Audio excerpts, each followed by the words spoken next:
हमारा जो घोषणा पत्र का मतलब होता है समाज को सहूलत ज्यादा देना, उनका घोषणा पत्र लालच ज्यादा देना। हम लालच दे करके काम नहीं करते, हम सहूलतें दे के काम करते हैं, लोगों का जीवन सरल बने, आसान बने।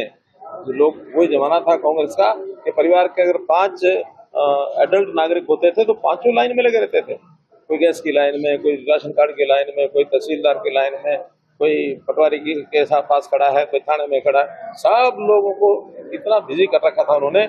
और जो बाकी बचे हुए थे, समाज के ऐसे कामों को कराने के लिए सरकार के बीच में और जनता के बीच में बिचौलियों का काम करते थे। इस प्रकार के सारे विषय हमने खत्म कर दिए, भ्रष्टाचार खत्म कर दिया, जनता का जो जीना है वो सरल कर दिया। विंडोज, जो भी विंडोज होती हैं स्थानीय तौर पर कंप्यूटराइजेशन कर दिया गांव-गांव में। आज कोई फर्द भी लेने जाता है तो केवल एक सरकारी फीस दे करके बटन दबाता है, उसको फर्द मिल जाती है। वरना एक किसान को फर्द लेने में 6-6 महीने लग जाते थे। अगर किसी को अपना ड्राइविंग लाइसेंस रिन्यू कराना है, 1 घंटे में जाकर के रिन्यू करा के आदमी आ जाता है। वरना ये लाइसेंस रिन्यू कराना और कितनी वेरिफिकेशन। आज एक गरीब परिवार का जो उनको अपना जाति सर्टिफिकेट चाहिए, पहले महीनों लगते थे, तब जाके जाति सर्टिफिकेट बनता था। आज बटन दबाते हैं, उसको जाति सर्टिफिकेट मिल जाता है। तो लोगों को जीवन का, यानी जीवन जीने की सरलता, ओल्ड एज वृद्धावस्था पेंशन बढ़ानी है। हमारा सरकारी कर्मचारी उसके घर जाता है, साइन करा के ले आता है, अगले महीने से पेंशन शुरू हो जाती है। राशन कार्ड बनवाने में 1 मिनट नहीं लगता। वरना तो ये राशन कार्ड, इनके समय में 27 लाख राशन कार्ड थे जो केंद्र सरकार की ओर से जो अधिकृत जिनको राशन मिलता था। आज वही राशन कार्ड हमारे 52 लाख हो गए हैं। आयुष्मान भारत जैसी योजना ये कभी जन्म लेके भी नहीं सोच सकते थे, जिसमें पहले 5 लाख रुपया था, आज से 10 लाख रुपया। और 70 साल के बुजुर्ग जितने भी हैं परिवार के, उन सबको अलग से 5-5 लाख रुपया। यानी सपोज अगर 2 बुजुर्ग हैं तो 10 लाख बुजुर्गों का और 10 लाख परिवार का 20 लाख रुपए का लाभ उसको मिल रहा है।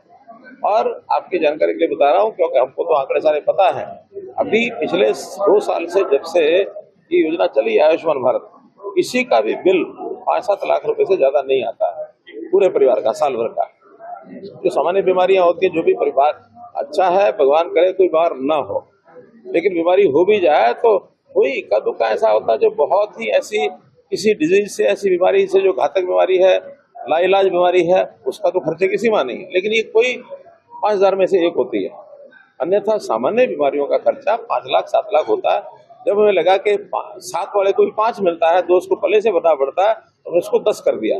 और जो एक आयु के बाद ही लोग ज्यादा बीमार होते हैं, 70 साल की आयु के बाद आदमी को स्वास्थ्य लाभ की ज्यादा जरूरत होती है, उनका इंडिविजुअल 5 लाख कर दिया। तो इसलिए इतनी बड़ी योजना कहीं भी बनी नहीं है। और एक जिसको कहना चाहिए व्यवहारिक योजना है, केवल नारा देने के लिए कब इतना कर देंगे, जरूरत ही नहीं तो कराएंगे क्या।